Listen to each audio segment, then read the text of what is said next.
Hello everyone, welcome back to my channel. तो मेरा नाम ओशिन जैन है। आप सभी का मेरे इस प्यारे से यूट्यूब चैनल में स्वागत है। हम यूनिट नंबर 4 कम्युनिकेशन कर रहे थे। ये पार्ट नंबर 3 है। मैंने ऑलरेडी इसके 2 पार्ट करवा दिए हैं, जिसका लिंक मैं डिस्क्रिप्शन में दे दूंगी। ठीक है। पेपर 1 की यूनिट नंबर 4 कम्युनिकेशन कर रहे थे।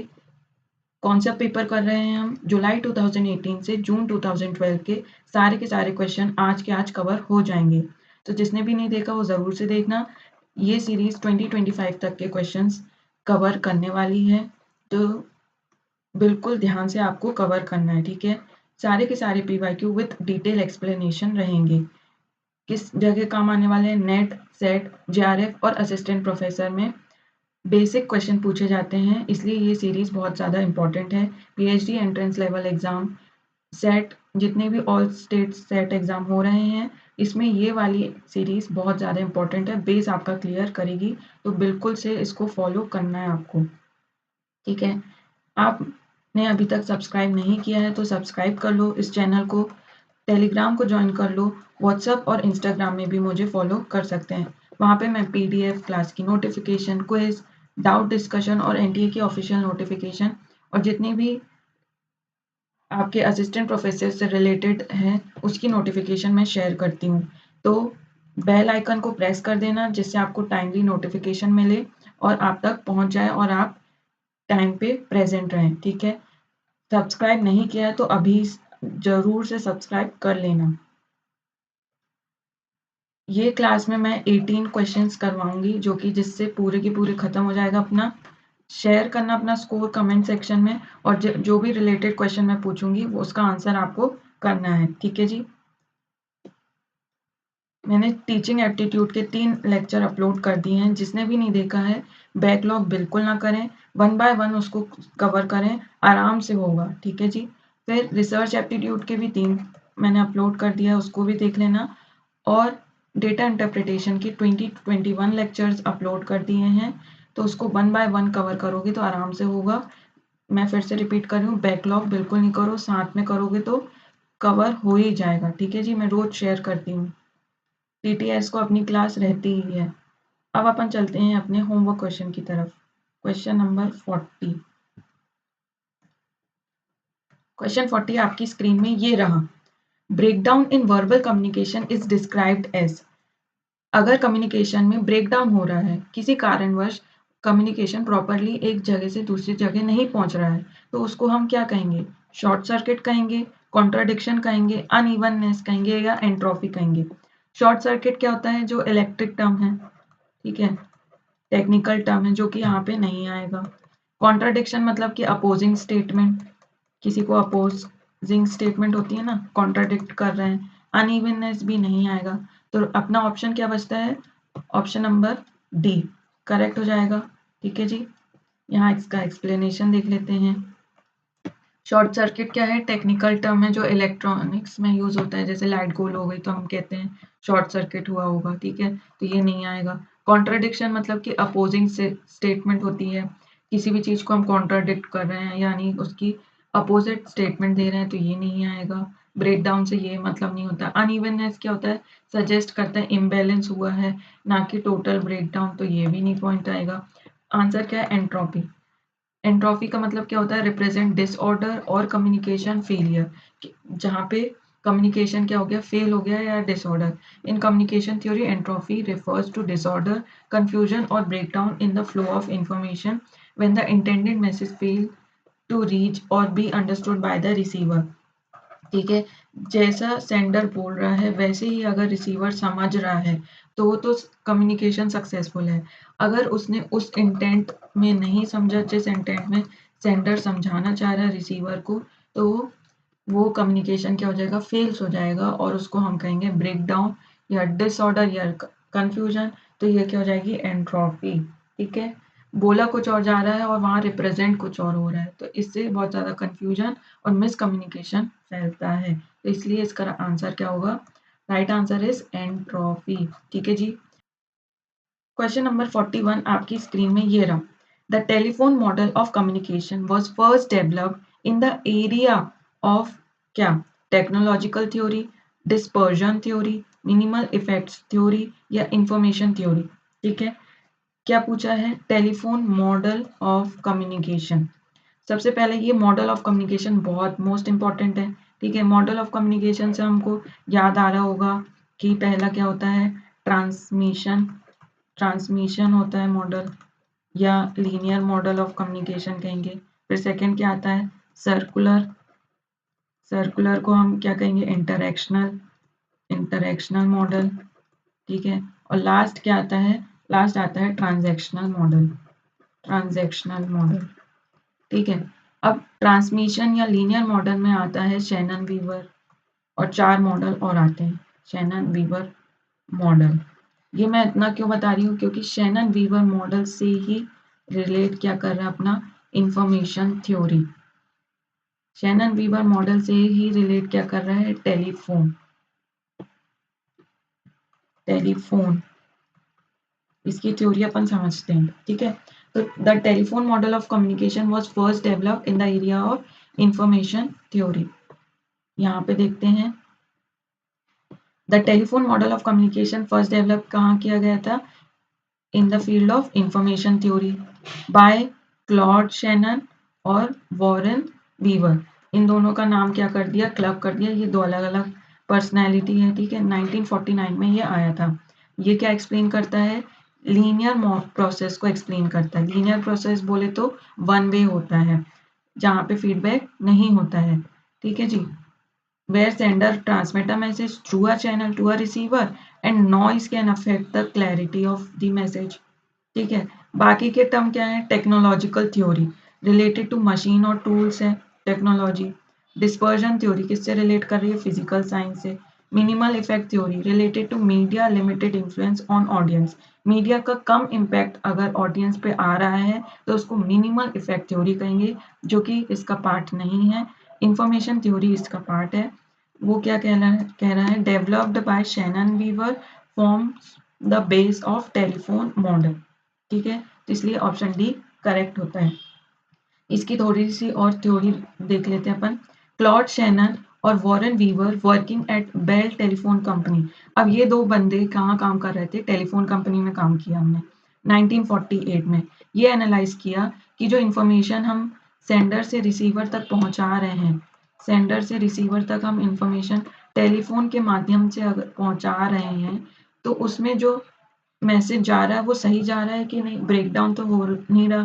ठीक है, तो यहाँ पे नॉइज की स्पेशली बात हुई है, specially in the context of telephone and radio technology, जो टेक्नोलॉजी के थ्रू वायर्स और इसके थ्रू पहुंच रही है। तो इसमें टेक्निकल प्रोसेस क्या है इसकी? ठीक है, ये इन लोग ने एनालाइज किया था। तो टेलीफोन किससे रिलेट कर रहा है? शैनन वीवर से। Very good. और शैनन वीवर किसके लिए फेमस है? इंफॉर्मेशन थ्योरी के लिए। Correct, all are correct. तो 1948 में to analyse the technical process of transmission information accurately from sender to receiver, especially in the context of telephone and radio technologies। ठीक है, right answer क्या हो जाता है? ऑप्शन नंबर डी करेक्ट होता है। तो यहाँ से इसका प्रोसेस देख लेते हैं। शैनन वीवर कौन सा मॉडल है? लीनियर मॉडल है। Very good. लीनियर मतलब कि क्या होता है? वन वे होता है, जहाँ पे फीडबैक होता है कि नहीं होता है? कमेंट में बताओ। फीडबैक नहीं होता क्योंकि वन वे है, लीनियर है। तीनों चीज का मतलब एक ही है। ठीक है, इंफॉर्मेशन सोर्स मैसेज पहुंचाएगा ट्रांसमीटर के थ्रू। ठीक है, इंफॉर्मेशन जा रही है चैनल के थ्रू। चैनल यहाँ पे क्या? टेलीफोन है। फिर रिसीवर तक पहुंचेगा डेस्टिनेशन में। बीच में क्या हो रही है? नॉइज हो रही है। Right option, option number D हो जाता है। चलिए नेक्स्ट क्वेश्चन, क्वेश्चन नंबर 42 आपकी स्क्रीन में ये रहा। User who use media for their own ends are identified as passive audience, active audience, positive audience या negative audience। यूजर जब अपने एंड के लिए, अपने नीड के लिए मीडिया को यूज कर रहा है तो उसको क्या बोलेंगे? Option number B, active audience, बिल्कुल करेक्ट जवाब। चलिए देखते हैं इसका एक्सप्लेनेशन। पैसिव ऑडियंस क्या होते हैं? जो एक्सेप्ट कर लेते हैं मैसेज को एज इट एज। ठीक है, इजीली इन्फ्लुएंस हो जाते हैं। Do not make N one use of text और इंटरप्रेट इन ओन वे। अब जैसे कुछ किसी की डेथ हो गई या कहीं एक्सीडेंट हो गया, पुलवामा अटैक हो गया, प्लेन क्रैश हो गया, ठीक है? तो कुछ लोग बोलेंगे उसके बारे में, ठीक है? और कुछ लोग नहीं बोलेंगे। जो बोलेंगे वो हो जाएँगे एक्टिव और जो नहीं बोलेंगे, चुप रहेंगे, वो हो जाएँगे पैसिव। एज़ इट इज़ आ गई न्यूज़, उससे ईज़िली इन्फ्लुएंस हो गए, ना इंटरप्रेट किया। अब जो एक्टिव ऑडियंस है, वो उसमें इन्वॉल्व होते हैं, अपना इंटरप्रिटेशन देते हैं, उनकी समझ-बूझ से अपना प्रस्ताव, अपना ओपिनियन शेयर करते हैं सोशल मीडिया हैंडल में। Audience create their own meaning, audience question and respond to institution को भी चैलेंज करते हैं, गवर्नमेंट जैसे किसी जहाँ पे ज़रूरत हुई तो और गवर्नमेंट को भी चैलेंज करते हैं। तो एक्टिव ऑडियंस क्या हो गया? An active audience is the one that uses media intentionally. They choose, they interpret and respond to media content based on their own needs, interest and goal. वो अपने हिसाब से चूज़ करेंगे, उनका एरिया क्या है और सब चीज़ को इंटरप्रेट करेंगे, अपने हिसाब से करेंगे और ओन नीड्स के माध्यम से अपना उनका जैसा समझ है कि मेरे को बोलना की इच्छा हो रही तो मैं बोलूँगा। तो ऐसे वो बोलते हैं, ठीक है? तो राइट आंसर क्या होगा? ऑप्शन नंबर बी करेक्ट होता है। चलिए नेक्स्ट क्वेश्चन, क्वेश्चन नंबर 43 आपकी स्क्रीन में ये रहा। Classroom communication can be described as exploration, institutionalisation, unsignified या डिस्कोर्स। क्लासरूम कम्युनिकेशन को हम कैसे डिस्क्राइब कर सकते हैं? एक्सप्लोरेशन का मतलब क्या होता है? एक्सप्लोर करना कुछ, ठीक है? इंस्टीट्यूशनल मतलब कि रूल्स या नॉर्म्स हो गए, ठीक है? अनसिग्निफाइड मतलब कि अनइम्पोर्टेंट। डिस्कोर्स एक स्ट्रक्चर्ड वे है, जो कि इसका आंसर हो सकता है ऑप्शन डी करेक्ट होता है। यहाँ से इसका एक्सप्लेनेशन देख लेते हैं। एक्सप्लोरेशन मीन्स सर्चिंग और इन्वेस्टिंग होता है, तो ये मेन गोल नहीं है क्लासरूम कम्युनिकेशन का, तो ये नहीं आएगा, ठीक है? इंस्टीट्यूशनलाइजेशन का क्या मतलब होता है? जो कि नॉर्म्स, रूल्स, सिस्टम्स होते हैं, इंस्टीट्यूशन होती है, ठीक है? तो ये भी नहीं आएगा। Means without meaning, without meaning और सिंबल। अनसिग्निफाइड मतलब कि बगैर कोई मीनिंग के, बगैर कोई सिंबल के। Classroom talk always has meaning, मतलब क्लासरूम में कुछ भी बातें होती है उसमें मीनिंग छुपी रहती है, मीनिंग रहती है। विदाउट मीनिंग कुछ भी इररिलेवेंट बात तो हो नहीं रही है, तो ये ऑप्शन गलत हो जाता है। तो राइट आंसर क्या है? ऑप्शन नंबर डी करेक्ट है। क्यों? क्योंकि डिस्कोर्स क्या मतलब होता है इसका?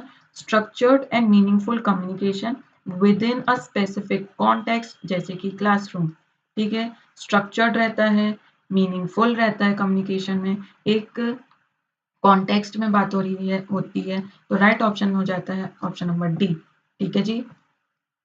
करेक्ट आंसर है ऑप्शन नंबर डी। चलिए नेक्स्ट क्वेश्चन, क्वेश्चन नंबर 44 आपकी स्क्रीन में ये रहा।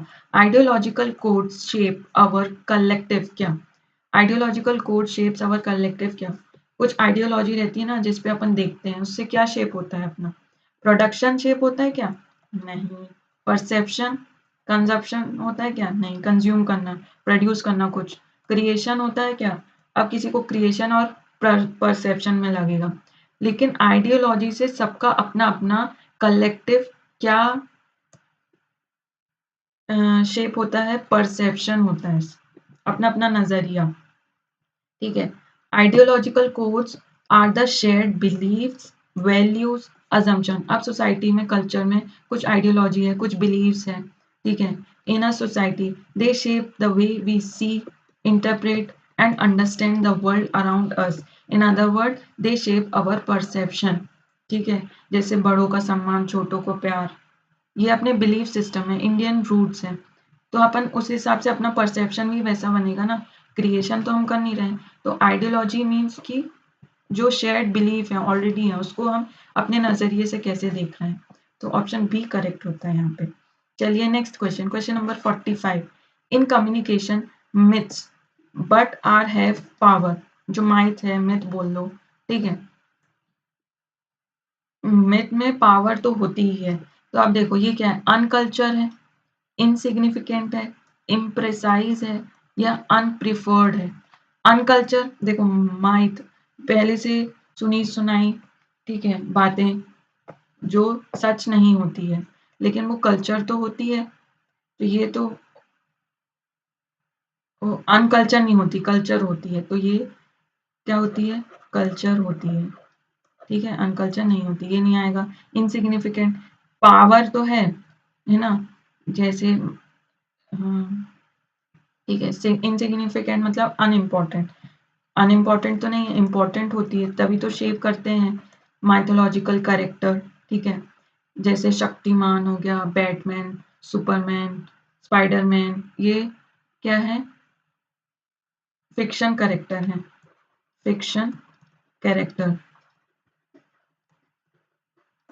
ठीक है। और कुछ इंस्पायरिंग कैरेक्टर होते हैं जैसे टीवी सीरियल्स में या वेब सीरीज में, वेब शोज में, है ना। तो पिक्चर्स में कुछ इंस्पायरिंग कैरेक्टर रहते हैं, तो अपन उससे इंस्पायर हो सकते हैं। तो वो इनसिग्निफिकेंट तो नहीं होंगे, अनइम्पॉर्टेंट तो नहीं होंगे, इंपॉर्टेंट होंगे, कल्चर स्पेसिफिक होंगे, इम्प्रिसाइज और अनप्रेफर्ड। तो प्रेफर किया जाता है, ठीक है, प्रेफर किया जाता है, अनप्रेफर्ड नहीं, इम्प्रिसाइज, प्रिसाइज नहीं है, टू द पॉइंट नहीं है, फैक्ट नहीं है, ठीक है। इसलिए ऑप्शन सी करेक्ट होता है यहाँ पे। चलिए यहाँ से देख लेते हैं अच्छे से अपन। Unculture myth myths are part of culture, myths culture का पार्ट है, नॉट अगेंस्ट इट, तो ये क्या हो जाएगा, इनकरेक्ट हो जाएगा। Insignificant myths are powerful, not insignificant, powerful है वो, इनसिग्निफिकेंट नहीं है, तो ये भी इनकरेक्ट होगा। इम्प्रेसाइज मिथ्स आर नॉट एग्जैक्ट और फैक्टफुल, ठीक है, फैक्ट्स तो रहते ही नहीं है, माइथोलॉजिकल करेक्टर हो गए या जो मैंने एग्जांपल दिए अभी आपको, फिक्शंस करेक्टर हो गए, तो वो एग्जैक्ट या फैक्ट नहीं है, असली में वो इंसान नहीं है, ठीक है, लेकिन आपको स्टिल इन्फ्लुएंस कर रहा है, तो ये क्या हो जाएगा, इम्प्रेसाइज, तो करेक्ट ऑप्शन सी हो जाता है। नेक्स्ट अपन देख लेते हैं, myths are often preferred in story telling and culture, तो अनप्रिफर्ड तो नहीं है भाई, स्टोरी टेलिंग अपन प्रेफर करते हैं ना कि जा बेटा ये वाली वेब शो बिल्कुल जरूर से देखना, या ये वाली पिक्चर तो तुम्हें जरूर से देखना है, ठीक है, तो ये क्या हो जाएगा, इनकरेक्ट हो जाएगा। हम प्रेफर करते हैं ना, तो in communication myths are imprecise, meaning they are not factual, accurate और scientifically precise, but they still have power because they influence belief, attitude and cultural understanding. For example, mites of about heroes, gods, nations shape collective identity and behavior even without literal truth. सच्चाई नहीं है लेकिन तब भी है। आपका favourite show क्या है, टीवी में, फिल्म में, तो वो कमेंट्स में जरूर बताना मुझे, ठीक है। चलिए नेक्स्ट क्वेश्चन, इसका आंसर क्या हो जाएगा, ऑप्शन सी करेक्ट हो जाएगा। आई होप सभी को समझ में आ गया है। चलिए next question, question number 46, the first multilingual news agency of India was क्या, समाचार, एपीआई, हिंदुस्तान समाचार या समाचार भारती। तो राइट आंसर क्या है, ऑप्शन नंबर सी है, हिंदुस्तान समाचार। ये दिसंबर 13 में पूछा था, तो ये अभी नहीं पूछते हैं 2025 में, आगे अपन देखेंगे कि कैसे आएंगे पेपर, ठीक है। Samachar, formed in 1975 by merging 4 news agency during the emergency, ये समाचार के बारे में, ठीक है। API, pre independence British news agency, API जो है जब इंडिया आज़ाद हुआ था, ब्रिटिश न्यूज़ एजेंसी थी, इंग्लिश पेपर्स आते थे तब ये था एपीआई, ठीक है, association press of India. Hindustan Samachar, first multilanguage Indian news agency, found हुई थी 1948 में। समाचार भारती 1967 में आई थी, हिंदी न्यूज़ एजेंसी। तो पहली मल्टीलिंगुअल मतलब बहुत सारे लैंग्वेजेस में जो पेपर, फर्स्ट इंडियन पेपर था वो 1948 में फाउंड हुआ, वो था हिंदुस्तान समाचार, ठीक है जी। इसने दिया था, एस एप्टे ने दिया था, मल्टी इंडियन लैंग्वेजेस जैसे हिंदी, मराठी, बंगाली, गुजराती, तमिल, तेलुगु, उर्दू, इन सब में अक्रॉस द इंडिया इसको प्रमोट किया गया, ठीक है जी। तो ये पहले पूछा जाता था, अभी नहीं पूछा जाता है, तो right option option number C है यहाँ पे। चलिए नेक्स्ट क्वेश्चन, जो कि बहुत आसान है, जो कि बहुत रिपीटेड भी है, क्वेश्चन नंबर 47। आपको ऑप्शन सेम लगेंगे लेकिन क्वेश्चन की वर्डिंग चेंज हो जाएगी यहाँ पे। तो organisational communication can also be equated, किसके इक्वल है, विथ इंट्रापर्सनल, इंटरपर्सनल मतलब खुद से बात करना, इंटरपर्सनल मतलब कि दो लोग आपस में बात कर रहे हैं, ठीक है, ग्रुप कम्युनिकेशन मतलब कि ग्रुप लोग आपस में बात हो रही है, मास कम्युनिकेशन मतलब कि टीवी, टेलीफोन या रेडियो या मोबाइल फोन में जो मास कम्युनिकेशन हो रहा है वो, तो राइट आंसर क्या है, किसके बराबर है, ऑर्गेनाइजेशनल कम्युनिकेशन, वो है सीधा सीधा ऑप्शन नंबर सी, सही जवाब जिसने भी दिया है ऑप्शन सी करेक्ट होता है, ग्रुप कम्युनिकेशन के बराबर है, ठीक है, माना जाता है। तो ग्रुप कम्युनिकेशन जैसे कि आपको पिक्चर, ये फिर से मैंने सेम पिक्चर है, ये ग्रुप कम्युनिकेशन है, ये इंटरपर्सनल है, खुद से बात करिए आई लव मी, ये इंटरपर्सनल है, ये आपस में आओ बहन चुगली करें। मास कम्युनिकेशन मतलब television, blogs, newspaper, news, internet, और कम्युनिकेशन के इंट्रा और inter, think, right, monologue, team work, leadership, listening, ठीक है जी। तो राइट आंसर क्या हो जाएगा, ऑप्शन नंबर सी करेक्ट होगा।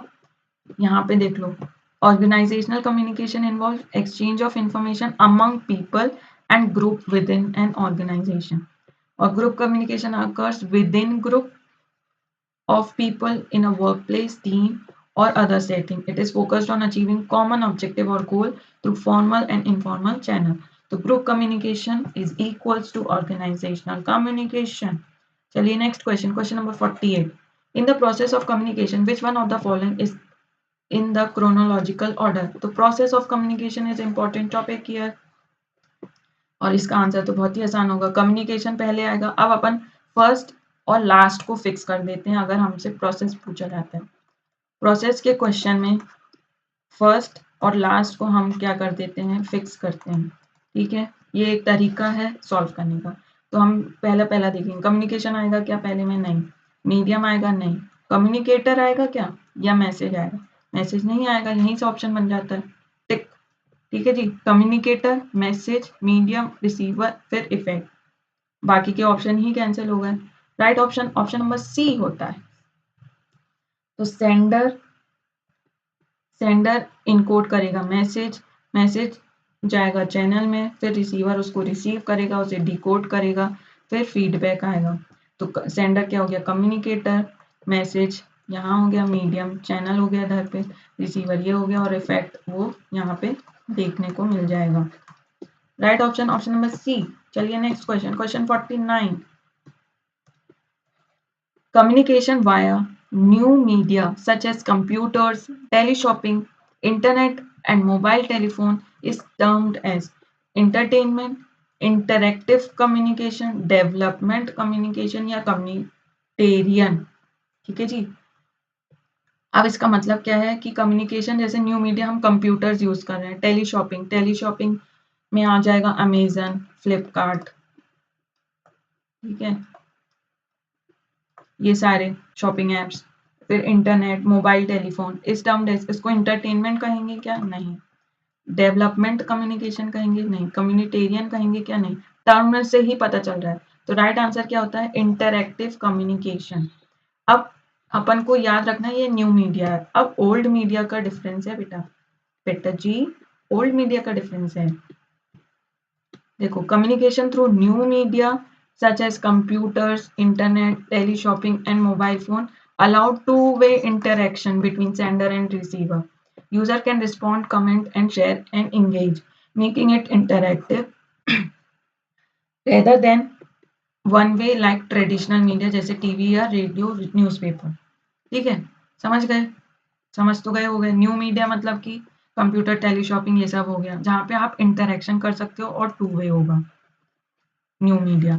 ओल्ड मीडिया क्या हो जाएगा, ओल्ड मीडिया जैसे कि टीवी, रेडियो या न्यूज़पेपर, तो ये वन वे होगा, आप इंटरेक्शन नहीं कर पाओगे इसमें।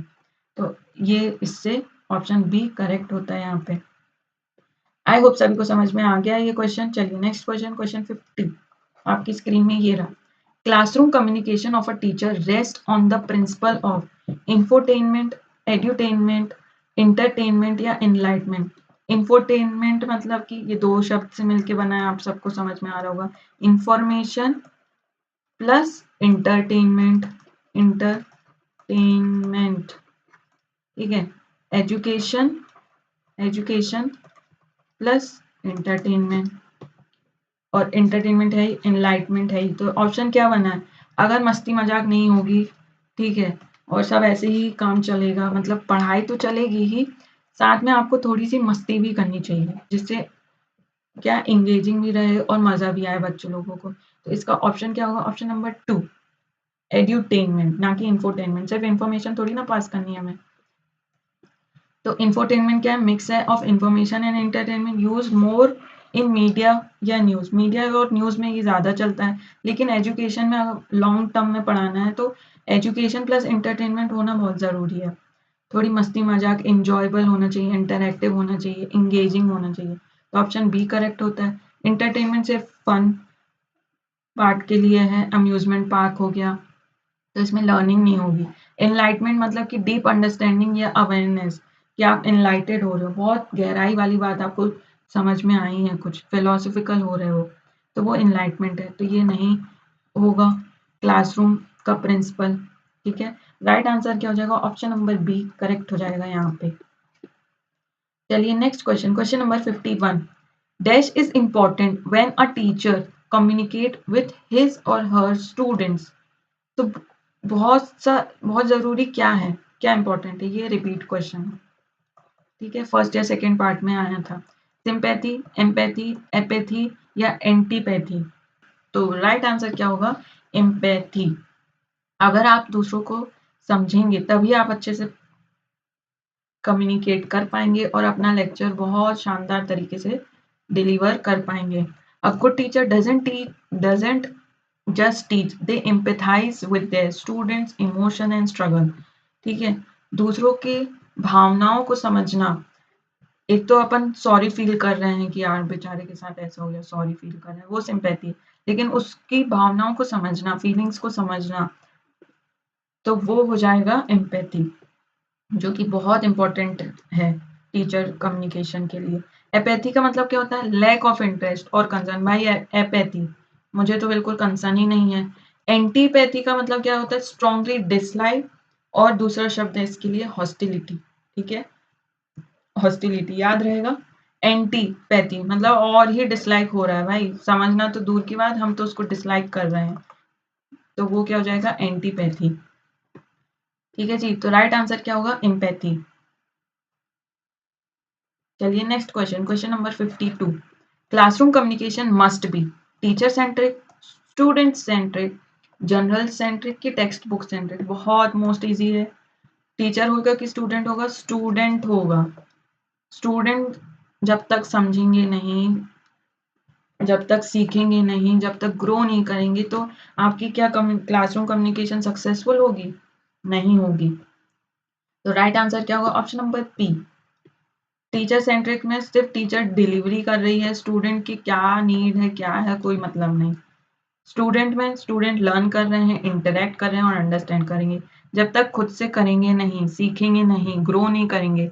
यहाँ पे जितने भी प्लेटफॉर्म में टीचर्स पीवाईक्यू करवा दें, लेक्चर्स ले लें, जब तक आप अपने एंड से नहीं करेंगे, उसको समझेंगे नहीं, अपने एंड से नहीं करेंगे, तो तब तक आप कैसे सक्सेसफुल होंगे?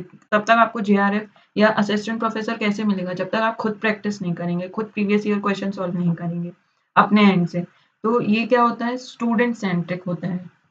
ठीक है, जनरल सेंट्रिक क्या होता है? टू वैग्यू, मतलब अनक्लियर शब्द हैं ये, जनरल क्लियर नहीं है। Not focus on any specific चीज पे तो फोकस नहीं किया, तो ये तो आएगा नहीं। टेक्स्ट बुक मतलब कि सिर्फ कंटेंट ओरिएंटेड है। तो क्लासरूम कम्युनिकेशन में स्टूडेंट सेंट्रिक होना जरूरी है। टीचर को स्टूडेंट को दिमाग में रख के अपना लेक्चर बनाना पड़ेगा कि उन्हें समझ में आना चाहिए। ठीक है जी, आई होप सभी को क्लियर है। चलिए next question, question 53। Interaction inside the classroom should generate. अब इंटरेक्शन हो रहा है भाई क्लासरूम में, सब लोग बातें कर रहे हैं, तो आर्ग्यूमेंट होना चाहिए, लड़ाई झगड़ा होना चाहिए। इन्फॉर्मेशन सिर्फ इन्फॉर्मेशन ये है, फैक्ट्स है भाई रट लो, ये होना चाहिए। आइडियाज जनरेट होना चाहिए कि कंट्रोवर्सी, इसने ये कह दिया, चुगली कर दी, ये हो गया, वो हो गया, कंट्रोवर्सी क्रिएट हो गई। तो ऑप्शन क्या होता है यहाँ पे सही? ऑप्शन सी करेक्ट होता है। आइडियाज जनरेट होना चाहिए। ठीक है, अगर हम इंटरेक्ट कर रहे हैं। Interaction inside classroom should generate idea. Argument leads conflict या डिसएग्रीमेंट। ठीक है, प्रोडक्टिव लर्निंग नहीं होगी। इन्फॉर्मेशन वन वे फ्लो होता है, सिर्फ इन्फॉर्मेशन फ्लो करते हैं, जहाँ पे क्रिएटिविटी नहीं रहती, क्रिटिकल थिंकिंग नहीं रहती। आइडियाज इंकरेज पार्टिसिपेशन, इनोवेशन और अंडरस्टैंडिंग। ठीक है, पार्टिसिपेट होंगे, नए नए आइडियाज शेयर करोगे, समझोगे। और कंट्रोवर्सी क्रिएट डिवीजन और कंफ्यूजन, कंफ्यूजन पैदा करती है कंट्रोवर्सी, तो डिवाइड करती। तो राइट ऑप्शन क्या हो जाएगा? Option C. चलिए नेक्स्ट क्वेश्चन, क्वेश्चन नंबर 54 आपकी स्क्रीन में ये रहा। The type of communication that the teacher has in the classroom is termed as. ये अब भी आया था, बस इसकी लैंग्वेज चेंज हो गई है। क्लासरूम में कैसा कम्युनिकेशन होना चाहिए? इंटरपर्सनल सिर्फ 2 लोग रहते हैं क्या क्लासरूम में? नहीं। ऑप्शन ए का आंसर। मास कम्युनिकेशन, टीवी से आप क्लासरूम में पढ़ाते हैं क्या? नहीं। Group communication, face to face communication, option C हो जाएगा ग्रुप कम्युनिकेशन। ठीक है जी, जहाँ पे 1 to many रहते हैं। Classroom teaching is a group communication, 1 to many। यहाँ पे टीचर होगी जो कि दिख नहीं रही है आपको, और यहाँ पे इतने सारे बच्चे। ठीक है। इंटरपर्सनल में 2 पर्सन होंगे। मास कम्युनिकेशन मीडिया बेस्ड या लार्ज ऑडियंस होती है। Group communication teacher with multiple student in class, बहुत सारे स्टूडेंट रहते हैं, एक टीचर रहता है। Face to face, physical presence होना पड़ता है, 1 to 1 या स्मॉल होता है। तो राइट आंसर क्या हो जाएगा? Option number C. ये आपको फोटो पता ही है, ये ग्रुप कम्युनिकेशन, इंट्रापर्सनल, इंटरपर्सनल, और ये मास कम्युनिकेशन जैसे टीवी, ब्लॉग, न्यूज़पेपर, ये सब। क्वेश्चन नंबर 55 आपकी स्क्रीन में ये रहा। Video conferencing can be classified as one of the following types of communication. अब वीडियो कॉन्फ्रेंस कर रहे हैं, ठीक है, आप वीडियो कॉल कर रहे हैं, तो वो वन वे होता है क्या? विजुअल हो रहा, ऑडियो सुनाई नहीं देता? नहीं। ऑडियो विजुअल वन वे होगा? वन वे तो होगा नहीं। ऑडियो विजुअल होगा, टू वे होगा कि विजुअल? ये नहीं होगा, ऑप्शन सी करेक्ट होता है। ठीक है जी, ये पिक्चर आपको समझ में आ रही होगी, मैनी टू मैनी या 1 to मैनी। ठीक है, लेकिन टू वे है, दोनों तरफ बातचीत चल रही है, ऑडियो भी सुनाई दे रहा है, विजुअल भी दिख रहा है। ऑप्शन सी करेक्ट होता है। चलिए next question, question 56। MC national university of journalism and communication is located at Lucknow, Bhopal, Chennai, Mumbai. तो राइट आंसर क्या हो जाएगा इसका? भोपाल। ठीक है, ये जून 2012 में पूछा गया है, अभी नहीं पूछते हैं ऐसा क्वेश्चन, तो फिर भी देख लेते हैं अपन। एमसी का फुल फॉर्म क्या है? Makhanlal Chaturvedi national university of journalism and communication है, जो कि भोपाल में लोकेट है। कब स्टैब्लिश हुआ था? 1990 में, in the city of Bhopal, Madhya Pradesh. ठीक है, जहाँ पे PGDCA, कंप्यूटर एप्लीकेशन और ये सब की पढ़ाई होती है। तो ऑप्शन बी करेक्ट होता है, यहाँ पे डिप्लोमा होता है इसमें। ठीक है जी, चलिए next question, question number 57। All India Radio for Broadcasting was named in the year 1926, 1936, 1946 की 1956। जिसको बनेगा वो बन जाएगा, नहीं बनेगा तो कोई टेंशन वाली बात नहीं है। आपको ऐसे क्वेश्चन में इस टाइप के क्वेश्चन नहीं पूछते, लेकिन ईयर वाइज अगर क्वेश्चन आ रहा है, आपको बन रहा है तो वेल एंड गुड, नहीं बन रहा है तो किसी भी मार्क में मार्क कर देना, किसी भी ऑप्शन में, उसमें बैठे मत रहना। ठीक है जी, राइट आंसर क्या हो जाएगा? 1936। The Indian state broadcasting services all India radio, ठीक है, ऑन जून 8 1936 में रीनेम किया गया था किसका? इंडियन स्टेट ब्रॉडकास्टिंग सर्विस को AIR में, ऑल इंडिया रेडियो। ठीक है, तो ऑप्शन बी करेक्ट है यहाँ पे। चलिए नेक्स्ट क्वेश्चन, क्वेश्चन नंबर 58 आपकी स्क्रीन में ये रहा, ये लास्ट क्वेश्चन है। In India, for broadcasting TV programs, which system is followed? NTCS, PAL, NTSE या SECAM? तो कहाँ पूछा है? इंडिया में पूछा है। For broadcasting TV program which system is follow. अब टीवी प्रोग्राम्स आते थे, क्योंकि सास भी कभी बहू थी, ठीक है, कहानी हर घर की, ऐसे टीवी प्रोग्राम्स पहले आते थे, तो इंडिया में उसको ब्रॉडकास्ट किया जाता था। वो क्या, कैसे सिस्टम फॉलो होता था? वो सिस्टम था पाल। ठीक है जी, देखो पाल क्या है?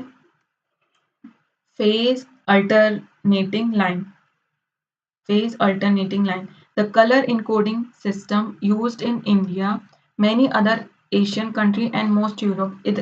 इस जगह में ये वाला इनकोडिंग सिस्टम यूज होता था। ठीक है, बाकी के option NTSC national television system committee, The standard primarily used in North America, Japan, or some other parts of South America.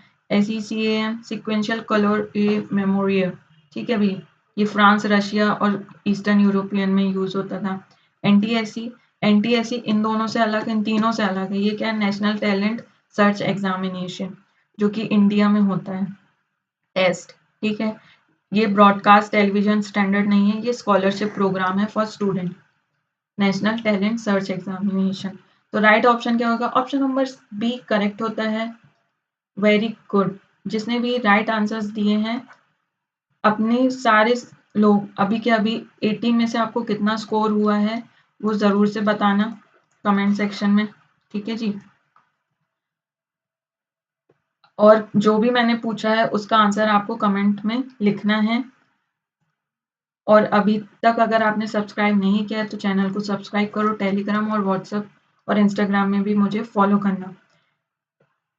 अपने स्कोर शेयर करना, ठीक है जी, कितने मिल रहे हैं आपको।